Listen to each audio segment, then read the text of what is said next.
Mesdames, Messieurs les parents d'élèves, chers élèves, le lycée français du Caire est un établissement en gestion directe de l'Agence pour l'enseignement français à l'étranger, l'AEFE, créée en 1911. C'est une institution qui a déjà plus d'un siècle d'existence et elle fait partie des établissements rattachés à l'agence depuis le début des années 2000. Nous avons effectivement un établissement réparti sur 4 sites, 3 écoles primaires, le site historique, le site de Mahadi, où nous accueillons des classes de la moyenne section au CM2. Nous avons également 2 autres écoles plus petites, à taille humaine, comme on souhaite le dire. Une à New Cairo, de la petite section au CM2 également, et un autre site à Zamalek, petit site également, de la moyenne section au CM2. Et puis nous disposons également d'un collège et d'un lycée sur le site de Merag.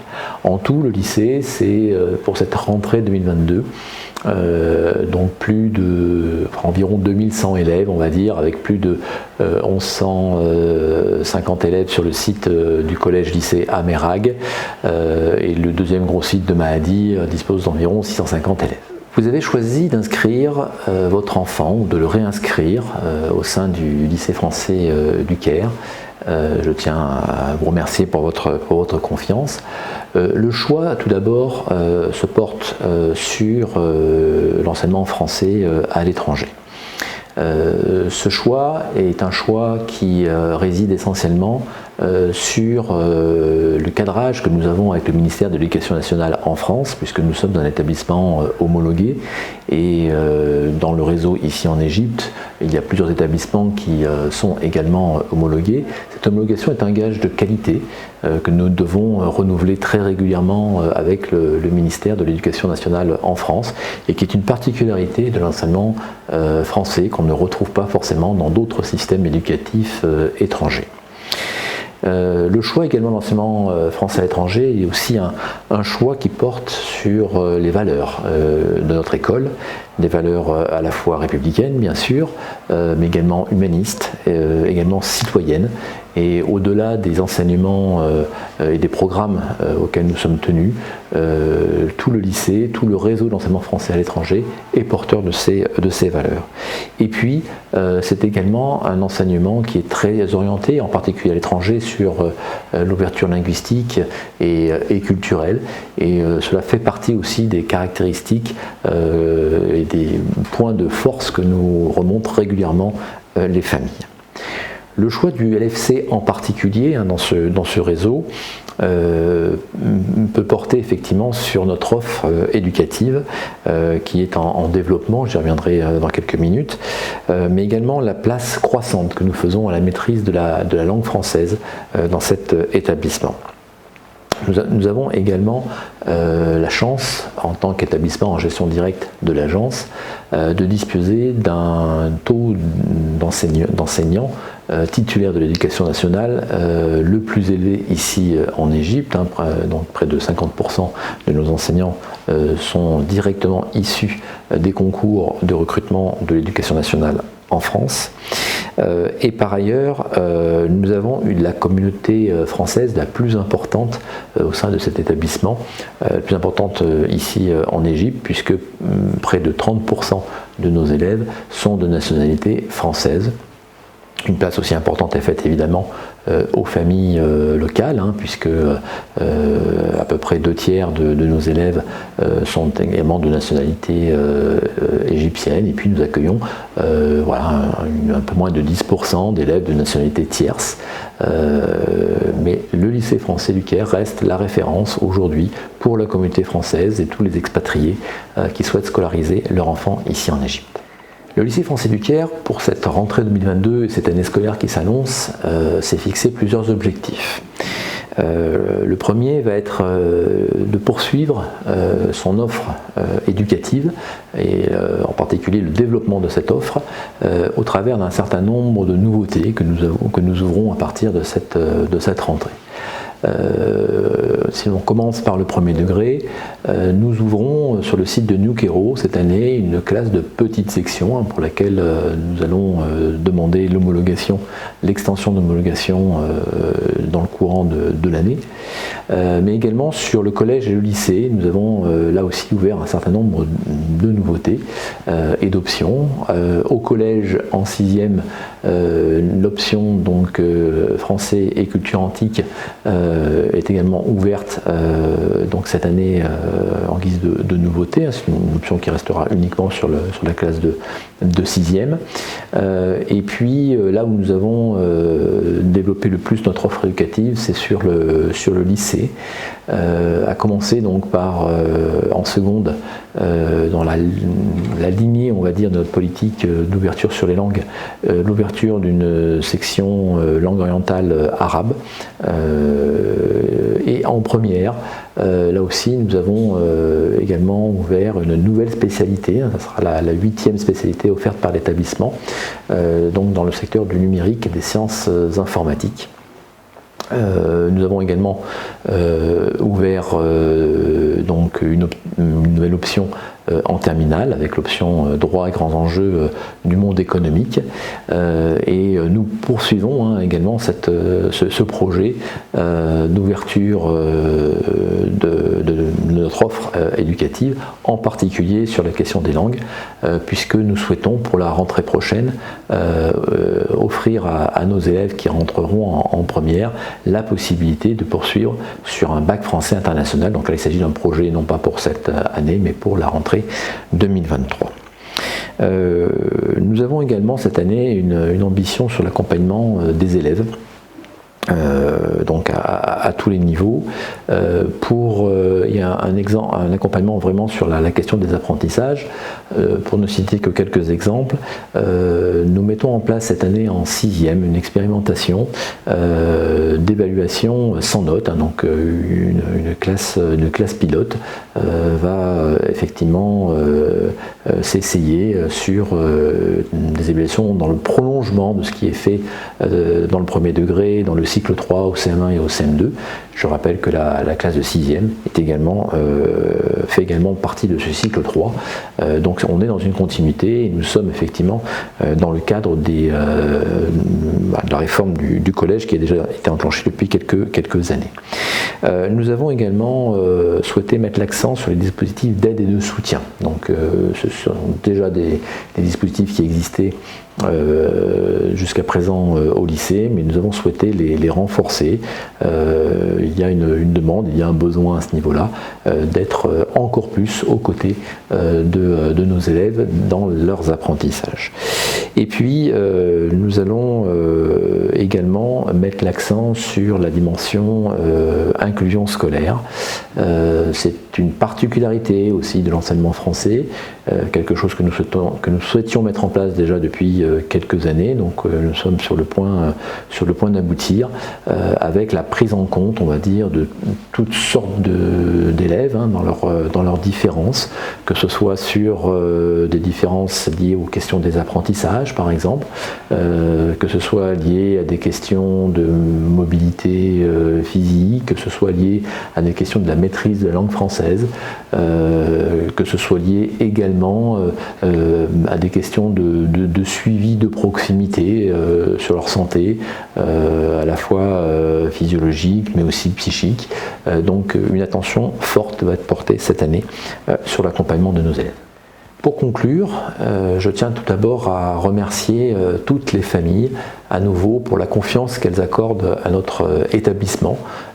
Sachez que toute l'équipe de direction, les enseignants, l'ensemble des services de l'établissement sont à votre disposition, à votre écoute, pour faire en sorte effectivement que nous puissions vous apporter le service maximal au sein de notre lycée.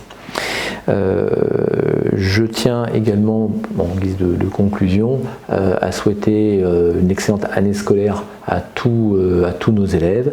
Tous mes voeux de réussite les accompagnent. Et puis j'ai une pensée un peu particulière, en particulier sur les élèves de terminale qui, au-delà de la préparation au baccalauréat qui se précise pour eux en fin d'année scolaire, il y aura également tout le projet d'orientation. Là aussi, nous souhaitons accompagner nos élèves, et donc nous savons à quel point cette année, cette dernière année au lycée est une année charnière, une année importante pour leur avenir. Donc voilà, tous nos vœux, tous mes vœux accompagnent l'ensemble des élèves, et en particulier les élèves de terminale par rapport à leur poursuite d'études. Merci. En tant que directeur administratif et financier du lycée français du Caire, je souhaite évoquer avec vous 3 sujets de gestion: les frais scolaires, les transports et le service de restauration. Sur le site internet du lycée, en vous connectant avec votre mot de passe et votre identifiant sur votre espace personnel Scolingo, vous trouverez vos factures d'écolage émises par semestre fin septembre et en février. Un email vous sera envoyé indiquant la mise à disposition de votre facture sur Scolingo. Si vous ne les recevez pas, n'hésitez pas à contacter le service. Pour les familles françaises, vous avez la possibilité de déposer un dossier de bourse auprès du Consulat de France en septembre. De plus, la Caisse de solidarité, ouverte à tous, peut partiellement et ponctuellement aider toutes les familles. Vous avez la possibilité de joindre le service de gestion et de comptabilité à partir des informations qui apparaissent ci-contre à l'écran pour la facturation, les paiements hors voyage scolaire et les bourses. Sur le site du lycée, le règlement financier précise les modalités de paiement. Le lycée français du Caire travaille avec un partenaire externe pour les transports scolaires. Les parents ont une relation directe avec le transporteur. Les bourses transport, lorsqu'elles existent, lui sont versées sur présentation de justificatif. Le lycée propose aussi un service de restauration avec un self et une cafétéria, géré par un partenaire externe avec les mêmes modalités que précédemment. Le service de gestion et de comptabilité reste à votre disposition. Chères familles, chers parents, chers élèves, je vous souhaite à toutes et à tous une bonne rentrée et une excellente année scolaire. Nous sommes tous heureux de se retrouver en présentiel à l'école. Le site de Mahadi compte 580 élèves répartis sur 25 classes et 3 cycles. Le cycle 1, celui de la maternelle, des classes de moyenne et grande section. Le cycle 2 comprend le CP, CE1 et CE2, et le cycle 3, les CM1 et les CM2. Cela représente une moyenne de 24 élèves par classe environ. Concernant les conditions d'accès au site de Mahadi, dans le cadre de l'amélioration permanente des mesures de sécurité, nous mettons en œuvre le fonctionnement des cartes d'accès et des badges à l'entrée de l'école. Le principe général demeure pour l'ensemble des 3 sites du primaire, à savoir un contrôle renforcé des entrées et sorties des élèves, des parents et des personnes extérieures. Concernant les entrées et sorties des élèves, en moyenne section, le matin, l'enfant est déposé à la porte de la classe. Pour entrer, l'accompagnateur doit être muni de sa carte d'accès de couleur verte. À la fin de la journée scolaire, l'élève de moyenne section est récupéré au niveau de la classe pendant la première période, puis sera récupéré au niveau du terrain en herbe à partir de la période 2. L'élève de grande section est déposé au niveau du portail de la maternelle rue 14. À la fin de la journée, il est récupéré par son accompagnateur qui doit être muni de sa carte d'accès rose pour récupérer l'élève de grande section au niveau du terrain en herbe. Pour les élèves de l'élémentaire, du CP au CM2, l'élève entre par le portail de la rue 14 et ensuite récupéré à la fin des cours par un accompagnateur qui sera muni d'une carte d'accès violette au niveau du terrain en herbe. Les visites sont interdites, sauf sur rendez-vous. Les parents ou visiteurs déposent une pièce d'identité et sont enregistrés. Un badge visiteur leur est donné. Cette nouvelle rentrée scolaire est marquée par quelques priorités pédagogiques sur lesquelles je souhaite attirer votre attention. Le premier point, agir dès la maternelle et poursuivre en élémentaire. Cette priorité est réaffirmée et engagée dès l'école maternelle, qui est capitale pour réussir l'entrée dans les apprentissages de tous les enfants, quelle que soit leur nationalité. C'est à l'école maternelle que l'enfant devient progressivement élève, diversifie son lexique en français, dans la langue du pays hôte, en anglais, découvre les apprentissages mathématiques et prépare sa réussite à venir. En élémentaire, la priorité sera accordée aux fondamentaux mathématiques et français, qui ne doivent pas se limiter aux enseignements dédiés à ces disciplines. Deuxième point, une école engagée pour l'égalité et la mixité. L'égalité scolaire a une double dimension. Assurer le même niveau d'exigence et de bien-être à tous les élèves et se donner les moyens de mieux accompagner ceux qui sont les moins favorisés. Troisième point, une école pleinement inclusive. Il nous faut tout d'abord consolider une école pleinement inclusive où chacun, notamment les élèves en situation de handicap, a sa place. Au-delà de la situation des élèves en situation de handicap, les différents outils, PPRE, Programme personnalisé de réussite éducative, le PPS, Projet personnalisé de scolarisation, le PAP, le plan d'accompagnement personnalisé, ou alors le PAI, Projet d'accueil individualisé, seront proposés aux élèves à besoins particuliers afin que ceux-ci puissent poursuivre leur scolarité dans le cadre d'un parcours adapté et aménagé. Ces outils sont proposés sous la responsabilité des enseignants et avec un dialogue constant avec les familles. Quatrième point, une école engagée pour le bien-être des élèves et sur le respect de l'autre. L'école doit être un lieu de bien-être pour les enfants et les adolescents.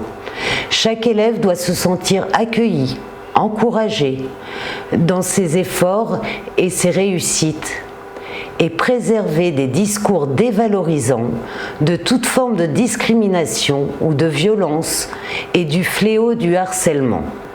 Notre école doit se fonder sur le respect de l'autre, respect des élèves dans toutes leurs différences et leur diversité, dans le cadre des lois et principes de la République, respect des élèves et des familles envers les professeurs, l'autorité de leur savoir ainsi qu'à l'égard de l'ensemble des personnels de l'éducation nationale. Le respect repose sur la réciprocité.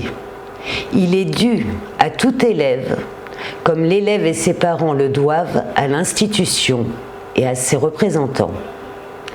La laïcité, comme les valeurs de la République, constituent des piliers de notre école, lui assurant un cadre protecteur qui nous réunit. La transmission des valeurs de la République passe non seulement par les enseignements, en particulier l'enseignement moral et civique, mais repose également sur la valorisation de l'engagement des élèves dans le cadre du parcours citoyen. Nous devons réaffirmer dans nos actes et nos pratiques le fait que l'égalité entre les filles et les garçons, entre les femmes et les hommes, est un impératif républicain. La lutte contre les stéréotypes de genre dans l'enseignement comme dans l'orientation doit de même tous nous animer. Cinquième point. L'éducation artistique et culturelle et la pratique sportive au service du plein épanouissement et de la réussite de tous les élèves. L'éducation artistique et culturelle et la pratique sportive constituent deux priorités fixées par le président de la République. De même, la pratique régulière de l'activité sportive par nos élèves est une condition de leur bonne santé, du dépassement de soi et de la cohésion de groupe. L'éducation physique et sportive en constitue l'élément fondamental. Tout élève doit bénéficier de 2 heures de sport par semaine.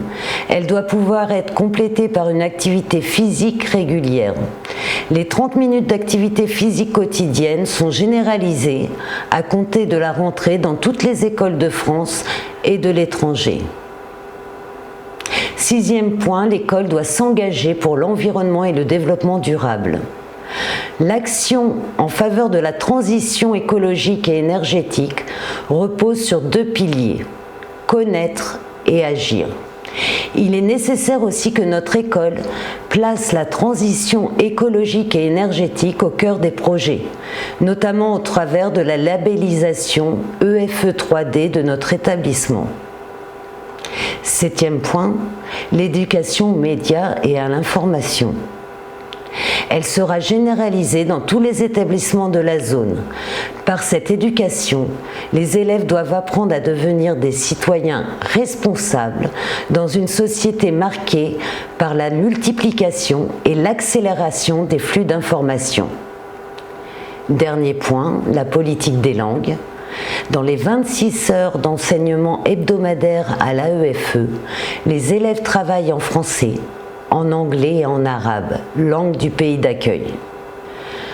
Concernant la gestion des absences et des retards, Madame Sonia Mohamed Ahmed, assistante de la direction sur le site de Mahadi, sera votre interlocutrice privilégiée. Concernant la gestion des retards, un retard ne saurait être qu'exceptionnel et se doit d'être justifié. En élémentaire, les élèves doivent impérativement être présents au maximum à 7h45 dans la cour. Si un élève se présente après cet horaire, il doit passer au secrétariat chercher un formulaire l'autorisant à entrer en classe. Tout retard doit être justifié. Les retards injustifiés ou répétés seront sanctionnés.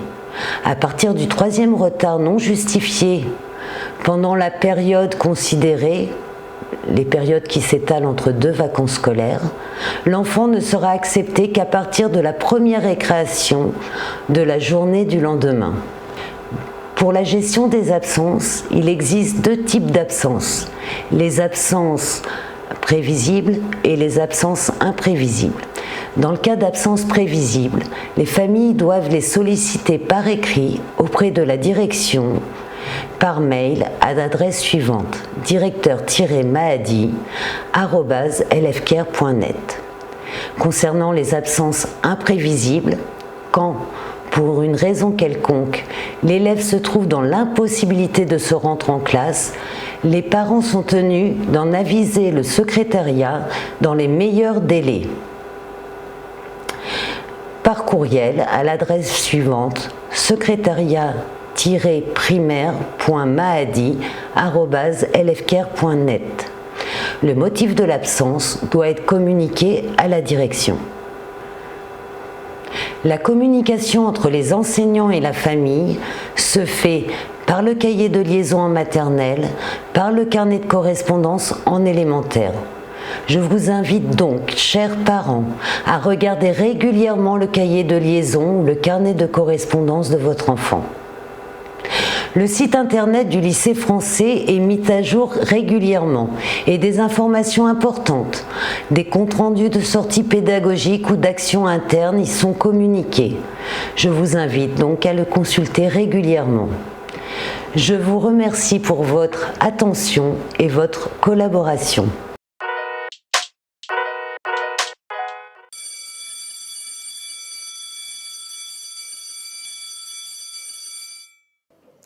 Bonjour à tous, je me présente, je suis Paul Haddad, président de l'ARF. L'ARF est l'association des parents d'élèves du lycée français du Caire. Nous sommes une association à but non lucratif d'après la loi 1901 et l'association est ouverte à tous les parents d'élèves, de la maternelle au lycée. Notre association est constituée de parents d'élèves bénévoles qui donnent beaucoup de leur temps et de leur énergie pour aider les parents et les élèves de toutes les familles de la communauté scolaire. Son mot d'ordre est le mieux-être scolaire. Notre bureau est constitué de Paul Haddad, président, Jihan Odabashi, vice-présidente, Dina Kozman, déléguée générale, Miral Taoufik, secrétaire, et Chérif Bahgat, trésorier. Notre mission comme association, bureau et adhérents, c'est de créer et développer une communauté de parents autour de l'école. Et informer les parents et les faire sentir qu'ils sont vraiment des vrais acteurs de la vie et la communauté scolaire de notre école. C'est pour cela que notre rôle est d'être vraiment un pôle actif, positif et constructif entre les équipes pédagogiques, administratives et les familles d'élèves.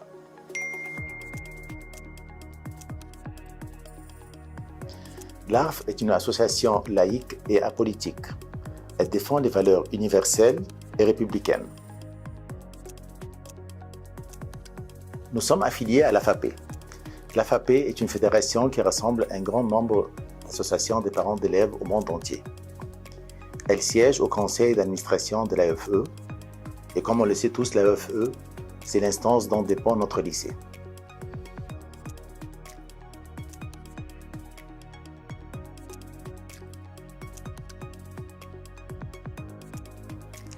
L'ARF est présente dans les instances ainsi que les commissions du lycée.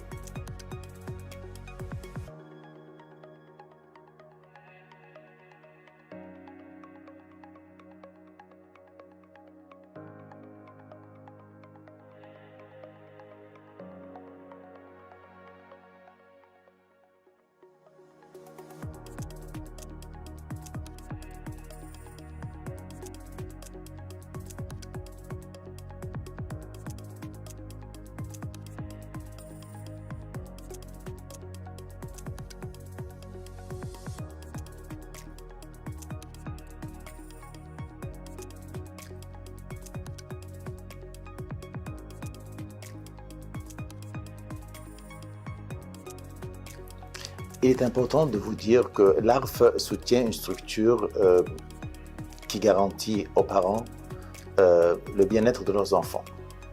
On accompagne les familles dans plusieurs problèmes, que ce soit des problèmes financiers, des problèmes élèves entre élèves, des problèmes élèves entre professeurs, des problèmes élèves entre administration, comme ça se passe parfois.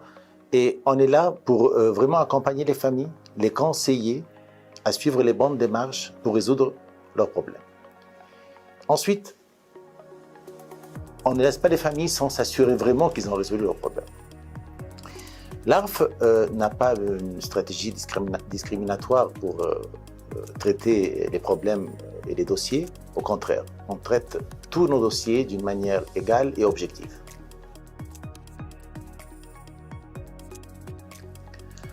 Au début de chaque année, un appel est lancé à tous les parents du lycée.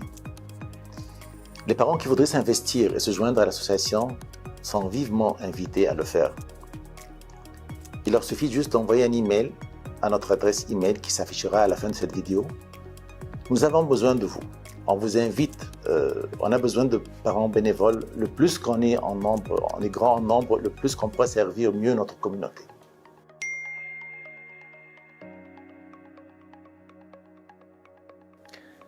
À la fin, j'espère avoir réussi à vous faire un tour de notre association l'ARF. L'ARF ainsi que moi-même, on vous souhaite une très bonne année scolaire. Merci et à très bientôt.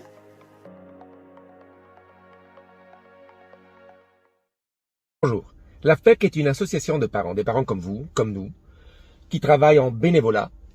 Et notre but, c'est de porter votre voix jusqu'au plus haut niveau pour que nos enfants, pour que la vie de nos enfants au lycée soit vécue au mieux. Je vous laisse avec notre équipe, une partie de notre équipe qui va vous expliquer, chacun à tour de rôle, ce qu'on fait. L'AFPEC, Association française des parents d'élèves du Caire, est une association de droit français créée il y a 50 ans dans le but de gérer le lycée français du Caire, qui fut une école à gestion parentale jusqu'à l'an 2000. Notre association, vue de son histoire, est forte de son expérience. Et aussi des parents, comme nous, comme vous, s'y investissent pour que la parole des familles soit portée au plus haut niveau, pour que la qualité de l'enseignement tende vers l'excellence et pour que nos enfants puissent s'épanouir dans un environnement de travail serein, dynamique et motivant. Notre équipe d'animation de l'association est composée de 15 membres au bureau et plus que 30 membres. Pour quelques-uns spécialisés dans certains domaines, parents, enseignants, administratifs et responsables des services culturels. Vous trouverez toujours, si vous le désirez, un interlocuteur auprès de nous pour échanger, dialoguer et construire ensemble le fondement d'un partenariat fructueux. S'engager auprès de l'AFPEC, c'est aussi la possibilité de représenter la classe de votre enfant en tant que parent délégué. Un parent délégué, ça a un rôle de médiation entre les parents et les professeurs. Il a aussi un rôle de représentation lors des 3 conseils de classe qui ont lieu durant l'année. Il aide aussi les familles qui rencontrent des difficultés avec l'équipe éducative. Pendant toutes ces démarches, l'association reste aux côtés du parent délégué. Le LFC n'organise pas d'élection de parents délégués de classe. La nomination des candidats est donc laissée aux associations qui s'effectuent en général vers la mi-octobre après l'élection du conseil d'établissement. Il est prévu 2 parents délégués titulaires et 2 suppléants qui travaillent en étroite collaboration et qui siègent à tour de rôle au conseil de classe. Chaque site a des représentants. Le site de Mahadi a ses représentants, de Mehrag, ses représentants. Le site de New Cairo